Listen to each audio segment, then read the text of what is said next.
guys, how's it going? Welcome back. So today is review day for the Fujifilm Finepix XP80 camera slash camcorder that we picked up a while back from the source.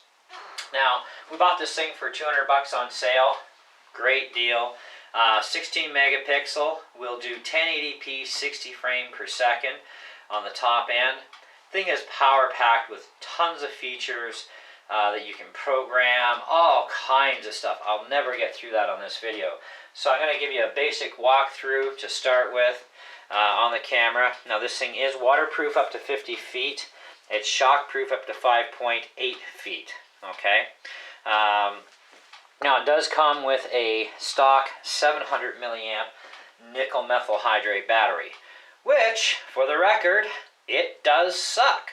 I did some testing because I also have lithium-ion batteries now, so I did some testing between the two, and I picked up some 1300 milliamp lithium-ion batteries. Now, here's my testing results. 1080p 60 frame per second, 18 minutes record time before the critical light kicks in, okay? Now that's on your battery level. 1080p 30 frame per second, 39 minutes. Now this is lithium-ion. Now, NIM pack, or nickel methyl hydrate 700 milliamp battery, 1080p 60 frame per second, 12 minutes and 20 seconds. 1080p 30 frames per second, 25 minutes 53 seconds. Okay, so at full out, that's full out settings. I'm getting my full megapixel rating, all that jazz, blah blah blah. Those are my results of how long this thing can record for non-stop in movie mode. Okay, now taking pictures with this thing, it does have a flash, okay, that works really well. It does not work as a light for nighttime shooting, okay, but for taking snapshots, it's a flash, right? And it is excellent. I've tried this in darker areas, even around the house, and very impressed with the kind of quality of picture this can put out. It's just amazing. I'm so surprised because even the best cameras and flashes on my cell phones, because I have a variety of them kicking around here, can't do half as good as this camera does. So that's pretty awesome.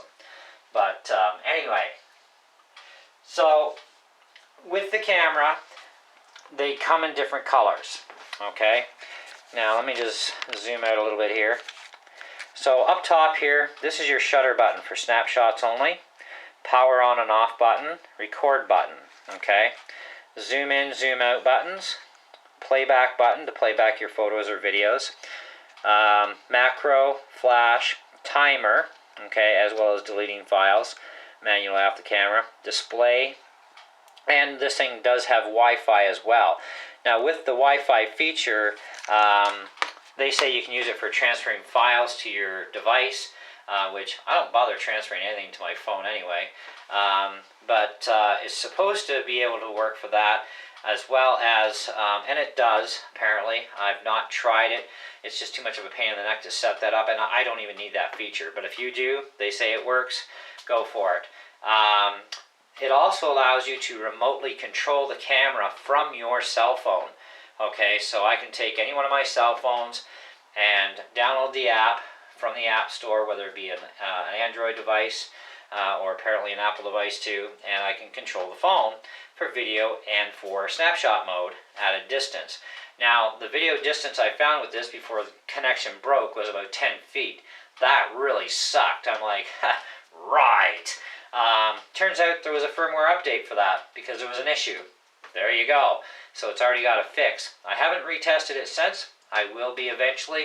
I'll let you know how that goes. Okay? But it does have that accessibility. And you get to actually view everything on your phone too as it's recording, which is kind of a nice feature.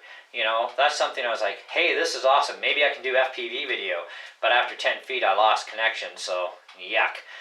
So I'm going to try that again now that I have the firmware update, see how well that goes for distance before it decides to crap out on me. It is a fixed type lens system, so it's not a telescopic system like this camera here. Okay, this one, you know, telescopics up and down. Okay, I really am not a fan of those types of these types, but this is what I wanted, and I wanted to stay compact too. Because you know, if you accidentally drop, you know, a camera like this with the thing extended, yeah, damage, boom, and your camera's kind of screwed. So definitely wanted to stick with compact, as flat as possible, and I wanted this sort of a style for a change too, other than a regular camcorder. You know, not just for compactness, but I also didn't want to have a screen where you're flipping it open and closed a lot, because with YouTube videos, I do a boatload of videos, as you guys know, from my channel, and a lot of the videos on my channel, some of them, believe it or not, took, you know, 50, 80, 100, 200 tries before I got it exactly how I wanted it or was happy with it. Okay, so yeah, it's very important to you know, have a camera that's going to suit your purpose, definitely 100%. So on the back side here, let's fire this thing up. Now every time you disturb stuff in the side compartment too, this will happen.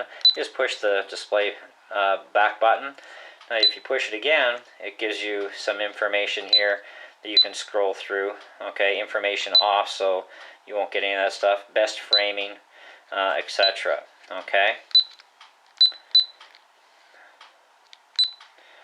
Now in here, shooting mode.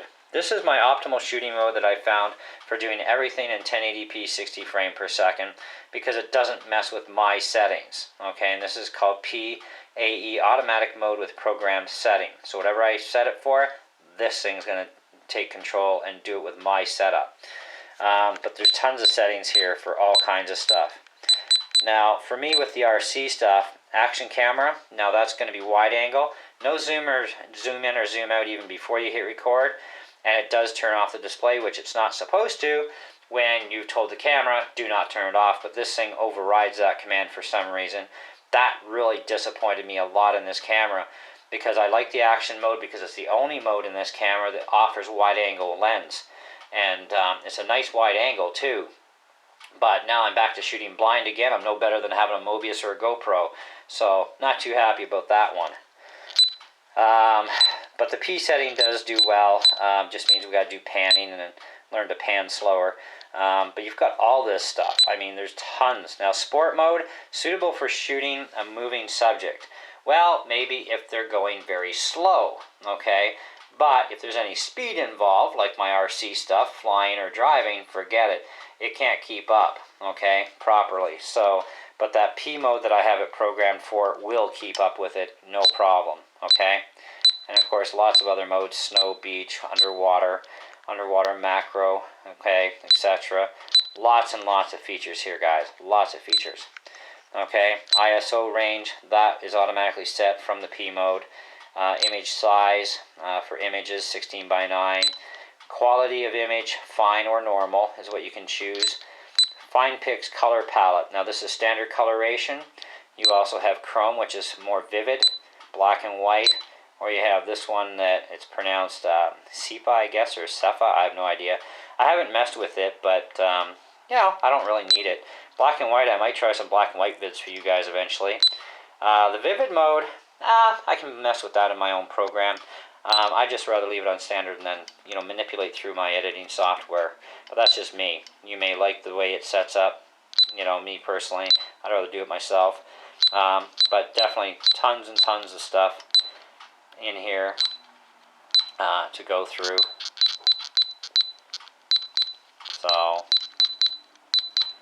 but you'll get the hang of things once you read the manual and learn where you want the camera to be set up. So anyways, and turning it off, it's like, boom, done. It goes on and off rather quickly, which is very impressive. I was kind of happy with that. I like the color too.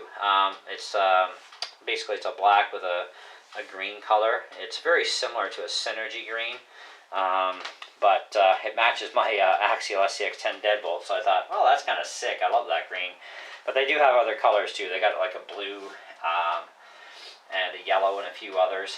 But this is the color that I liked, that attracted me the most to this camera. But what attracted me to this camera was the fact that I actually looked at a lot of what I consider to be good reviewers on YouTube, okay, or professional camera reviewers in my opinion. And of course, on every one of those reviews, you're not going to hear everything. about this camera, just like mine, right? You're not going to hear everything about this because there's no way we have the time to go through that, or you'd be here for about 3 or 4 hours. But covering the basic laydown of this thing, it's an excellent camera for 16 megapixel. The 1080p 60 frame per second really does make your videos pop more as well. You know, the still shots, dark shooting for still shots, just awesome for the flash and how it works with everything and captures the light in for the picture when it goes off, just outstanding. You know, all around, very, very excellent camera. Definitely worth the 200 bucks Canadian that I spent on it. Okay, now it also recently went on sale again at the source for $179, and because I was within 2 weeks, I got another $20-some back. So it's like, nice, more money in the pocket. Because when I bought my lithium-ion batteries with the big kit, I paid $41.99 Canadian and tax for that kit. And that was actually from a company in the States called Zoom Electronics, I believe they were. But I have a video on this thing too and everything that came with the package. And these batteries are great. So far, they're the biggest ones I've found online for 1300 milliamp. And I'm going to get some more of them for sure. Just because of the way I know how the run times are going to work. And the whole idea of getting a new camera was to make my videos that much more better. And when you go better with camera equipment, you also suck more battery power. You know, so you need higher capacity batteries for sure, okay? So that's where we're kind of at with that one. So I do need more battery power. I also got to upgrade beyond the 16 gigabyte card because it only gives me about 30 minutes of record time. At 1080p 60 frame per second with everything else, you know, full tilt with it. So I need to actually upgrade my memory card to like a 64 or a 128 type card. And it is recommended to run class 10 or higher cards in this. And there's some really super large capacity cards that will work with this camera, no problem. Okay, and the higher the quality of card you get, of course, the better things are going to work too with, you know, that much more better improvement on your video and stuff. It's just the way the world works with electronics that way. But I'm probably, like I said, I'm going to get like a 64 gig Kingston card. I think that will be more than adequate for the time being, you know, because I can't afford those really super high-end cards, you know, so, and for me, with this camera, no. Maybe if I went to a much higher-end camera, okay, well then I'd put out for some really super high-end expensive memory cards, you know, but, and it does make a difference, right? But anyways, guys, 3 out of 5, man, that's kind of where we're at with this. It does have a sucky built-in battery that comes with it, you know, and of course that action camera with the wide angle, very disappointing. Now, with this side panel here, push, turn counterclockwise, open the port. Do not damage this waterproof seal. If you ever notice damage on it, make sure you get it replaced, okay? Because otherwise it can leak if you're underwater and you've got a damaged seal, and that will not be covered under warranty. Anyways, memory card goes right in here. It's just like a, you know, SD card. So I've got this one here, just a SanDisk. This one's actually a class 4 card, and it's working actually quite well. They do say class 10, but the class 4 card is actually working quite excellent, so no problems there. Now this HDMI port, this is to go out to a TV. USB, this is for transferring data to your Mac or PC, or as well, it's also your charger for the supplied nickel methyl hydrate battery.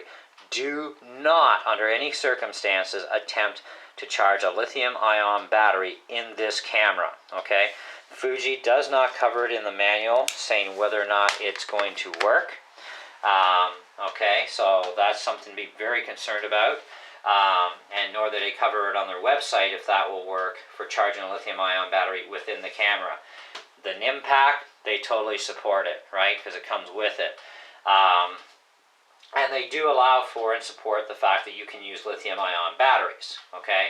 However, the chemistry charging system between a lithium-ion and a nickel methyl hydrate are completely different. So if you attempt to charge a lithium-ion battery in this camera while it's installed in the camera for charging, you could damage the camera, you could start a fire, God knows what could happen.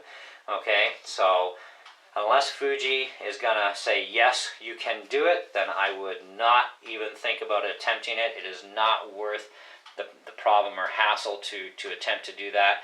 And if it doesn't do it properly, then yeah, you're gonna have big problems. So don't do it. Anyways, guys, that pretty much covers it for this review.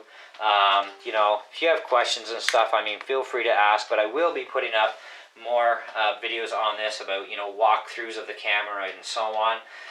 You know, so that'll be happening over the course of the next few weeks.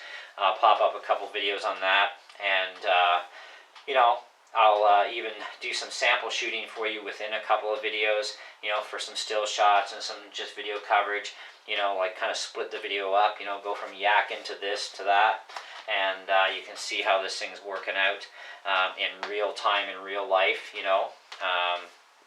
But I do have videos already up on my channel recently that are in 60 frames per second. Those videos were done on this camera, okay? And they were done with different settings too than the setting I have set it for right now. So I'm going to do some video based on this setting because I'm finding that this setting that I have programmed for it now is actually very optimal. But anyways, so catch you later, and you know the drill with the comments and everything, and we'll see you on the next one.